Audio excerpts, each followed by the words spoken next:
suis arrivé ici parce que justement je cherchais quelque chose qui soit pas cher, donc une grange en l'occurrence. Et venant du Sénégal, j'ai trouvé beaucoup de sable sur le terrain.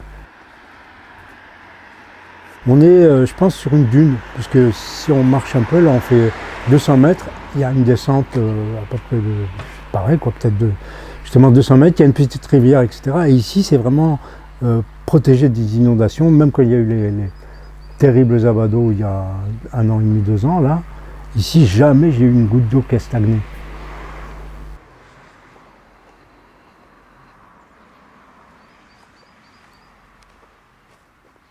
Donc il y a 2 façades, celle-ci qui est ouverte au sud, avec une entrée possible, et celle-ci qui est à l'est, qui est plus discrète. C'est par là que nous allons commencer la visite. Donc, Patrick Guibaudot, vous avez construit cette maison en quelle année? Alors c'est au départ une grange qui a été construite, je pense qu'il y a peut-être dans les années 30, 20, j'en sais trop rien. Donc il n'y avait que cette partie. L'extension s'est faite il y a 2 ans ici maintenant. J'ai commencé par refaire toute la toiture, toute la charpente, qui était en mauvais état. Et puis, voilà, quoi, les choses se sont faites au fur et à mesure. Quasiment tous les matériaux de départ ont été soit de récupération totale, comme toutes les boiseries, les fenêtres, les portes, etc. Soit des achats d'occasion, comme les carrelages. Le bois, bien sûr, je l'ai acheté neuf.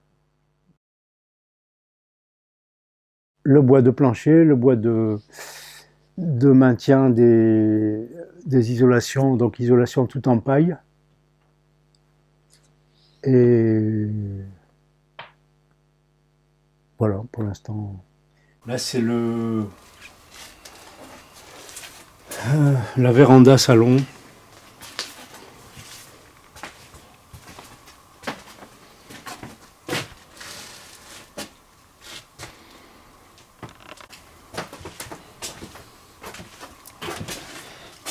Donc comme je te disais l'autre fois aussi, en fait tout est vitré.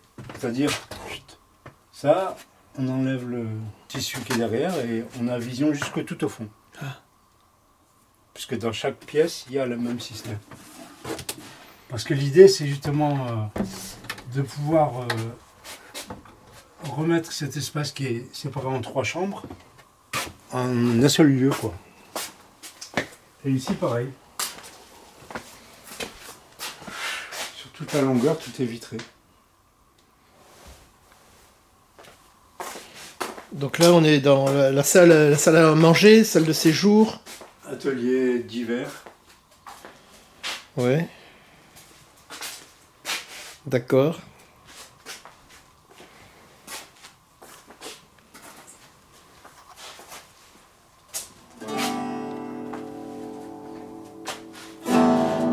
Allez. Donc les chambres. Alors, chambre de mon fils Zéphirin, qui a 12 ans. La vitre Ouais. de transparence. Ouais. Donc, chambre de ma fille Anaïs, qui a 16 ans. Transparence de vitrage toujours, puisque comme vous le voyez, on arrive maintenant à la chambre de la seconde fille, Camille, de ma seconde fille. Donc on voit ici la transparence de la maison dans toute sa longueur. Et on passe à travers combien de chambres? Et donc sur 15 mètres, on passe à travers 3 chambres et un espace qu'on a pu voir en entrant. Là, c'est le couloir qui dessert les 3 chambres, n'est-ce pas? Voilà. Qui sert en même temps de bibliothèque, placard.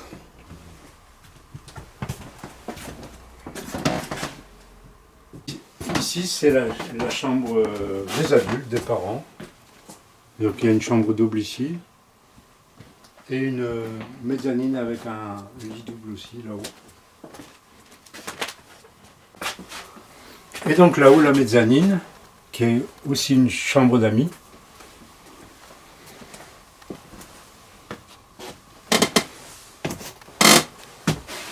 sachant que donc c'est un couloir qui mène à la chambre, qui mène à la salle de bain, aux toilettes.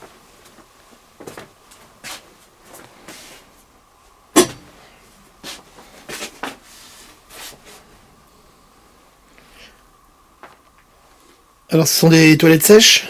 Toilettes sèches et toilettes mouillées. On a le choix. Ouais. Et toujours cette idée de transparence. Exactement. Transparence et couleur. Voilà.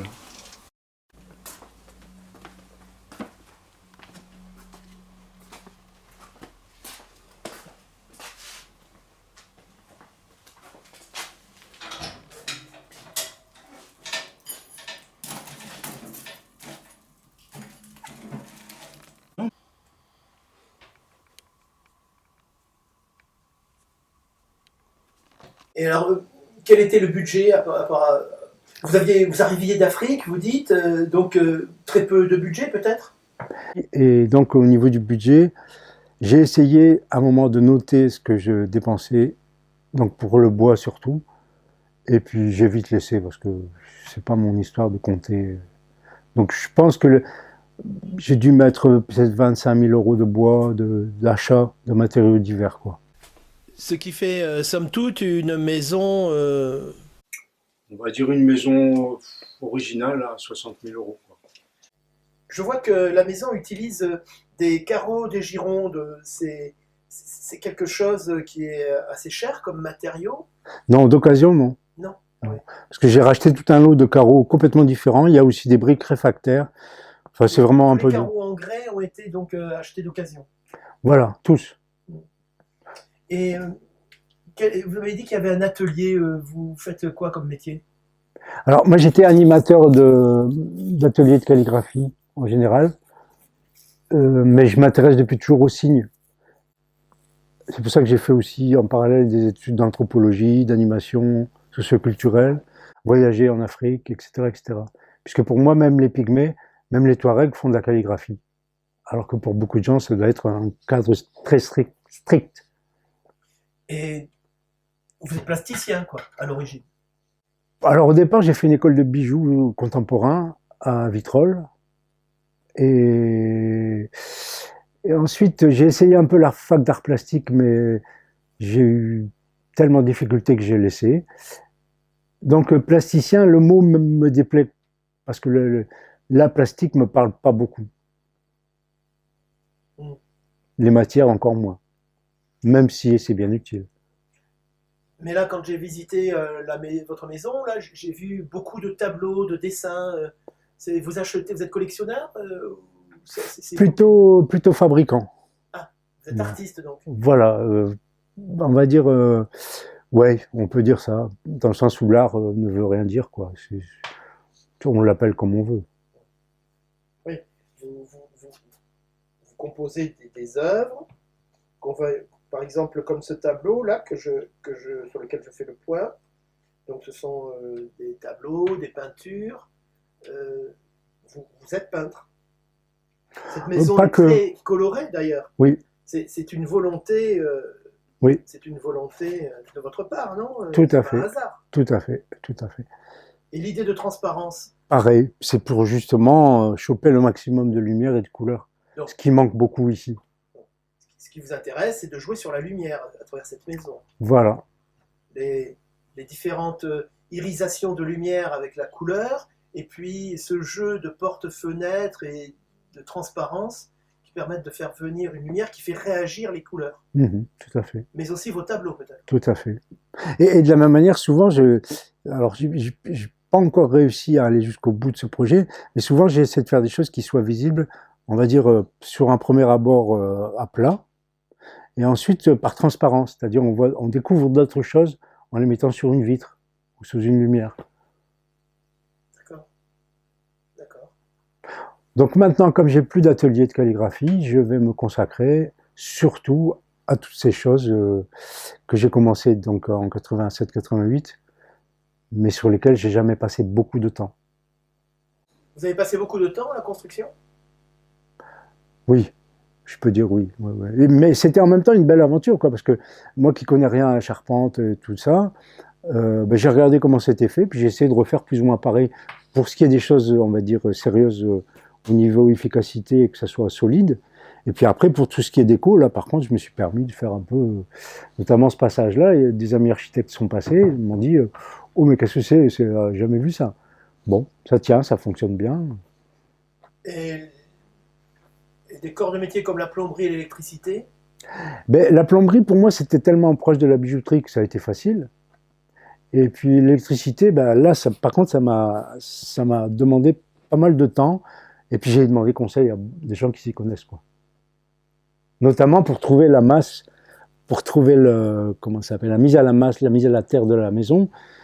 Comme c'est du sable, il a fallu que je fasse un tunnel avec je crois, 30-40 mètres de fil, de câbles, etc., pour y arriver, quoi. Mais ça a fini par fonctionner. Le consuel a validé du premier coup. Pas du premier coup, parce que justement, par rapport à des normes, dans la cuisine, j'avais obligation d'installer de quoi faire fonctionner un four électrique avec 40 000 ampères, je sais pas quoi. Enfin, bon. Ce que j'avais pas fait, il m'a dit si, il faut le faire, c'est obligatoire. Donc j'ai fini par le faire et la deuxième fois, ça a été accepté. Si c'est possible, on pourra aller dans le jardin, parce que je vois qu'il y a aussi, à travers les transparences, il y a un débordement de la nature dans cette maison, par la présence forte de plantes, par exemple. Et je voulais savoir aussi comment vous envisagiez le rapport entre votre lieu d'habitation et la nature. Est-ce que c'est possible de décrire l'environnement? Alors ça, c'est une très bonne question. Possible sans doute, mais moi, je me sens pas trop à parler de tout ça. Je vois qu'il y a une mare là dans le jardin, par Alors c'est exemple. pas une mare, voilà. Au départ, c'est une réserve d'eau de pluie parce que j'avais pas l'eau, j'avais pas l'électricité au début. Donc, dans l'idée d'avoir l'eau pour construire, pour refaire un peu de ciment, de chaux, etc. Et puis dans l'idée de récupérer toute cette eau de pluie qui partait, je me suis dit, je vais faire justement une mare au départ en pensant plutôt à utiliser l'argile. Bon, j'ai vu que ça fonctionnait au niveau du sol, c'est facile d'avoir un sol étanche avec de l'argile. Par contre, pour ce qui est des parois verticales, j'ai pas réussi, donc c'est pour ça que j'ai mis finalement une piscine en plastique qui me permettait donc d'avoir une grenouille, de me rafraîchir quand il faisait trop chaud, en sachant que c'est très rare parce que j'aime tellement la chaleur que même en plein été, je trouve que l'eau est toujours un peu fraîche. Et par contre, ce qui est bien appréciable, c'est justement pour pouvoir arroser le jardin, vu ces périodes de sécheresse. Mais je me rends compte que de toute façon, cette piscine est trop petite aussi pour récupérer suffisamment d'eau pour pouvoir arroser tout le jardin. Que je vais sans doute laisser, puisque encore une fois, malgré les canisses que j'ai pu mettre pour protéger du soleil, le soleil brûle tellement que tout a cramé cette année encore une fois. Donc, entre la chaleur excessive, le soleil excessif l'été, et puis les gels de printemps, etc., etc., autant les arbres fruitiers que le jardin, c'est une catastrophe.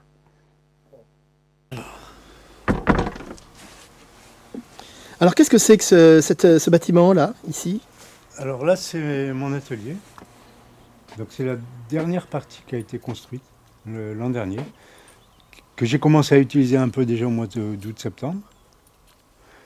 Ici, donc, c'est le jardin d'été. Voilà, donc l'espace d'eau, quoi, le plan d'eau dont on a parlé. Qui au départ m'a servi aussi à avoir la tranquillité, puisque donc, quand j'ai eu creusé ici, j'avais un endroit où me mettre tranquillement au soleil, sans que personne puisse venir me dire, me regarder, faire quoi que ce soit.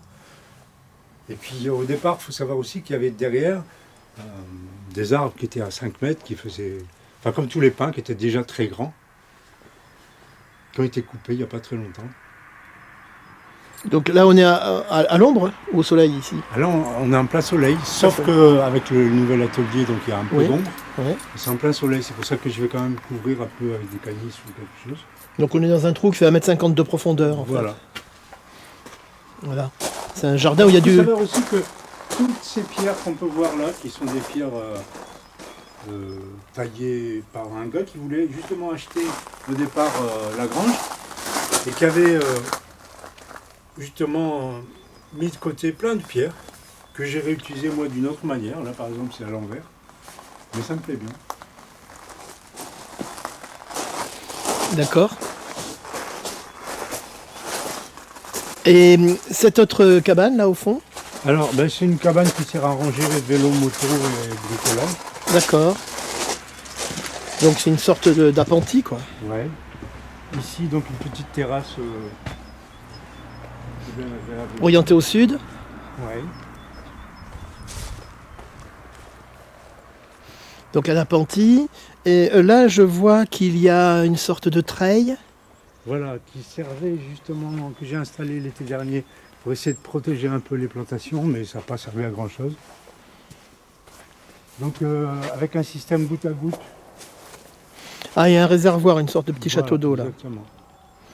Donc, ici il y avait donc une plantation, un potager quoi. Voilà, un potager. Avec des arbres fruitiers. Voilà, quelques pruniers, etc.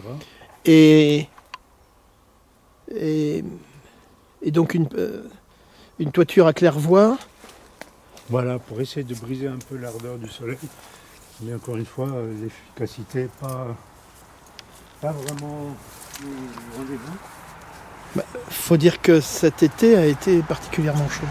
Donc l'atelier, très lumineux. Ouais. C'est un atelier de peintre. Ouais, on peut dire ça aussi. Alors déjà ici, il fait un peu meilleur quand même que dehors. En fait, il y a un chauffage passif par Exactement, voilà. par l'effet de serre de la verrière. Ouais, tout à fait. C'est une serre ici, en Voilà. quelque sorte. C'est une serre atelier.